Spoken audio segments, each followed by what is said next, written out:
Hey, how's it going, guys? My name is Juan Pablo from 100% Finance. So I have a good brother, a good friend in the building. All right, so this guy is a master at business. I actually learned from him about using business credit, creative financing, and just learning business overall. I met JR about well over a decade ago, right? It's going on a decade. You think so? 2009, I want to say. I think 2009. Yeah. So right. it's going on a decade. Close like that time flies by, man. Close to it. And he was the first, I think, guy I spoke with at the networking event. So I always say this a lot.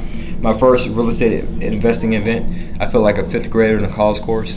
Like, what the heck is this dude talking about? Meanwhile, I had a degree in economics, minor in statistics, but he was talking or discussing business principles that just went over my head. And so I reached out to JR at an event, and he started to break some things down to me. But, oh yeah, you can do this, and you can do that, you can do this. So we happened to reconvene here in Atlanta, Georgia, just in town visiting, and he was talking to me earlier about franchises. And you're talking about your experiences as a franchise owner, and then you actually have a, correct me if I'm wrong, is it a some type of a licensing agreement that may expire? What if you can expound? Yeah, we were speaking about the franchise agreement. So when you acquire a franchise, you're signing an agreement, and essentially what a franchise is you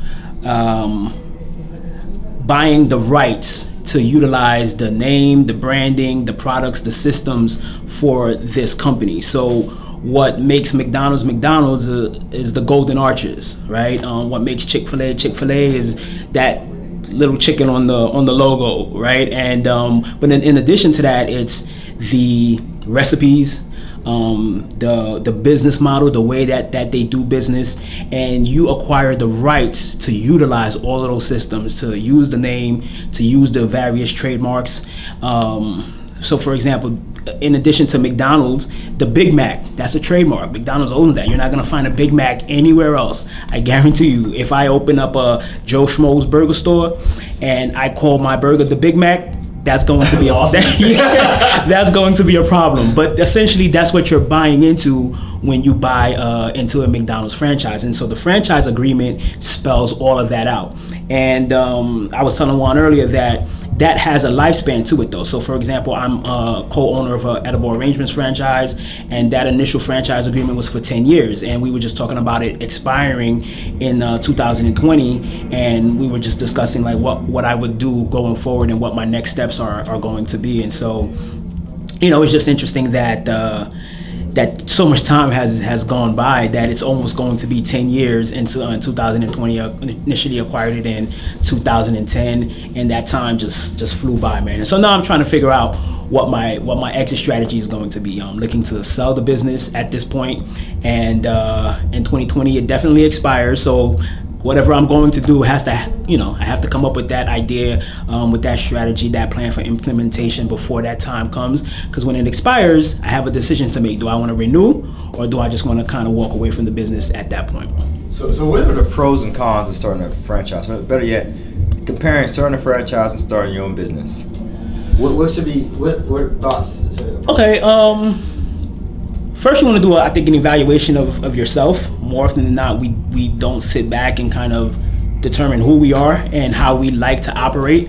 And I can't tell you that I honestly did a full assessment before I acquired a franchise, but I had learned some things about myself going into it. One of the pros that I would say is, let's say you come into business and you don't really have an idea of what you want to do, but you want to be a business owner, you want to be your own boss.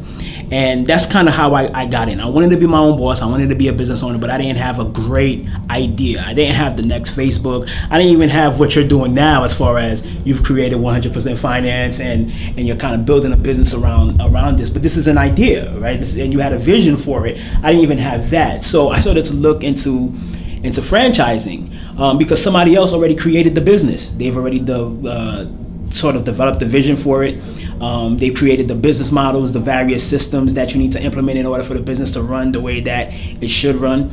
And so not having a business idea of my own, it was a good idea to buy into something that somebody else created. And at the same time, I had the a certain degree of independence to run and operate that business. A lot of franchises are independently owned and operated, meaning the person who owns that business in that particular area, they run it and operate it independent of the corporation that actually owns the franchise.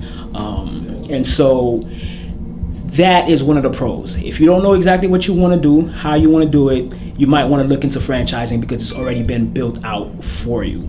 Now, the con on the opposite end of that is, while you are independently owned and operated, you can't necessarily do everything that you want to do. Like if I decide that, you know what, I'm not paying people are not paying enough for this particular product. Well, you can't just change your prices willy-nilly, right? You have to kind of go through a process in order to do that. For example, again, using McDonald's, you might go from one location to another where the prices are slightly different, but McDonald's approved that. The individual owner can't just say, oh, I'm going to charge XYZ for my Big Mac, while the McDonald's down the street has to charge a certain price, right? So you're limited in that capacity.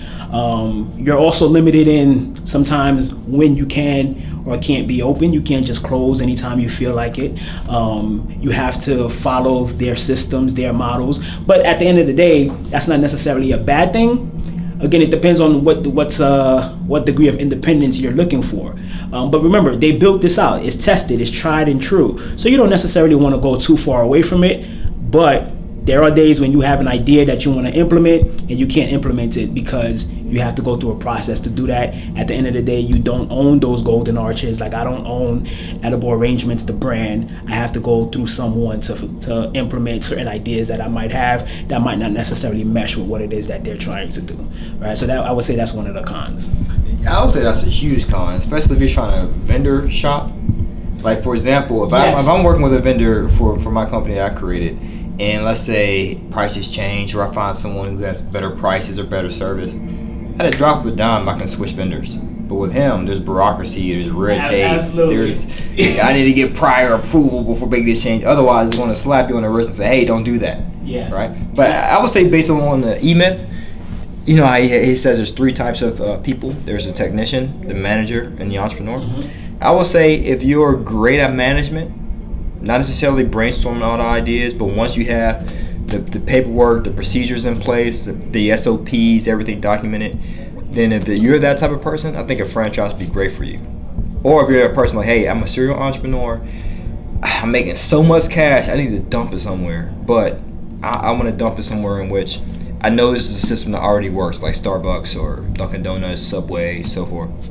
Then I'll do that. But if you're a person that says, you know what, I got the time and I have the know-how to create a business from scratch, start your own business. Hands down. Yeah, and that's absolutely correct. And that was a great way to frame it. Right, as well. Your skill set. Yeah, and that's why I started off by saying you want to do a self-assessment. Right. Kind of try to determine who you are before you get into it, because that's going to determine what steps you take and if this is the right path for you. But yeah, that was a perfect way to frame it. Especially too, your how risk averse you are as well. So maybe a franchise will be less risk averse. Would you agree? Don't get me wrong. You could have some ups and downs. I mean, in any business, laid out the process for you. Absolutely. There's no such thing as a guarantee. So just buying into a franchise, that doesn't guarantee that you're going to be successful. But certainly, someone has paved the way. They've sort of paid the dues along the way. You follow this process. Yeah, they've tested these things out. Correct. It's proven that it could work, and so you're buying into something that already has a record of success, and so you're paying for that record of success versus going out on your own trying to create it from scratch, not really knowing whether this is going to work. You might feel confident that it's going to work, but in a franchise model, someone has actually tested it already, and they've determined that yes, this could work. And if you follow these steps and these procedures, there's a very good likelihood that you're going to be successful, and you're paying for that. And what would be dope, I'm sure JR may eventually do this in a few months, a few years, being that he's had the experience of being a franchisee with a franchisor. He might want to start his own business and then he becomes the franchisor. Yeah, that's a possibility. I've actually thought about it, and there are certain things that I'm thinking about right now. But you know, I do find that I do have that independent streak where I do want to be on my own, doing my own thing. I think I would, if I invest in a franchise again, it would be purely as an investor. In that third example that I think you gave, where if I'm sitting on a ton of cash and I want to do something with that cash, and then I can put it into a franchise.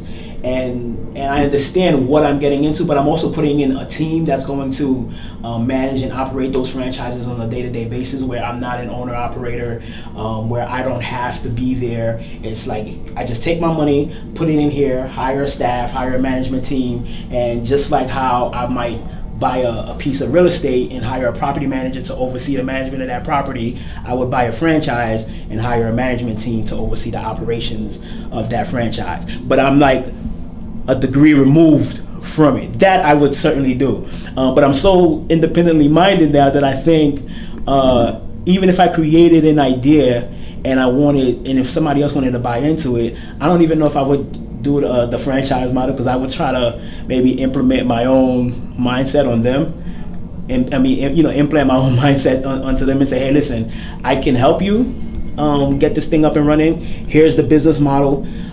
Here's the fine. What I might do is be an investor, where it's like I raise capital and I put that capital into their business.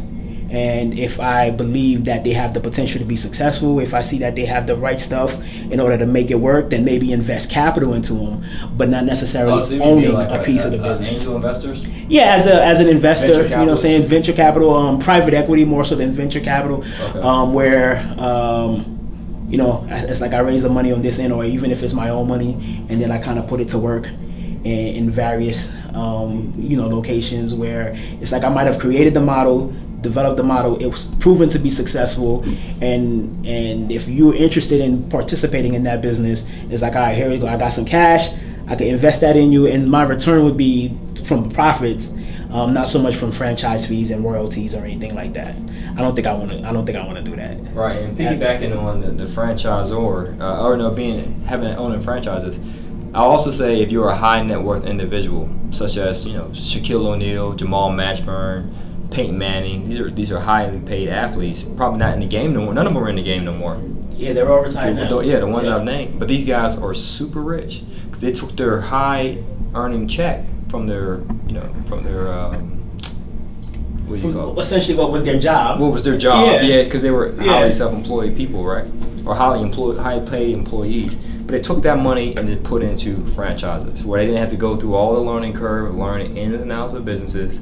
Just put in something that's safe and secure. I was recently reading about a player who did just that. I forget his name. You sure it wasn't Jamal Mashburn? No, it wasn't Jamal Mashburn. But Jamal Mashburn has been known to be successful in the franchise. Yeah, owns a number of franchises.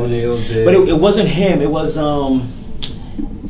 like an older basketball player, and oh man, I'm so upset that I can't remember his name right now. But the gist of it was he was your average player. He wasn't even your highest earning player. Wasn't an all-star or anything like that. Made league minimum, maybe slightly above. But what he did with his money, though, but even league minimum in the NBA or any one of the leagues, you're still earning way more than anybody else in society. You're essentially a 1%er, even if you're earning league minimum. But what he did was he took his money and he invested it in franchise businesses, and now he's a multi-millionaire. I think he was worth in the hundreds of millions. And if you compare him to maybe some of his peers at the time who were maybe earning like mega bucks but aren't worth much today, he was earning maybe league minimum but is worth hundreds of millions of dollars today because he invested it the right way. And franchising was one of the ways that they used to do that and make that happen. So for the right individual with the right circumstances, I would say absolutely go for it, All right, guys, that's all we got. Thanks for tuning in. If you want to learn more information about franchises or about funding your franchise, getting business funding, just check the link below to learn more. So shout out to JR. And if they wanted to follow you, JR, where would they go? Right now, you can reach me at howidobusiness.com. That's a little project that I'm developing for aspiring business owners and entrepreneurs. You can catch me on social media, Instagram, Facebook, Twitter, at howidobusiness. All right, guys, there you have it. As always, to your success, continue to earn passively, live passionately. Peace.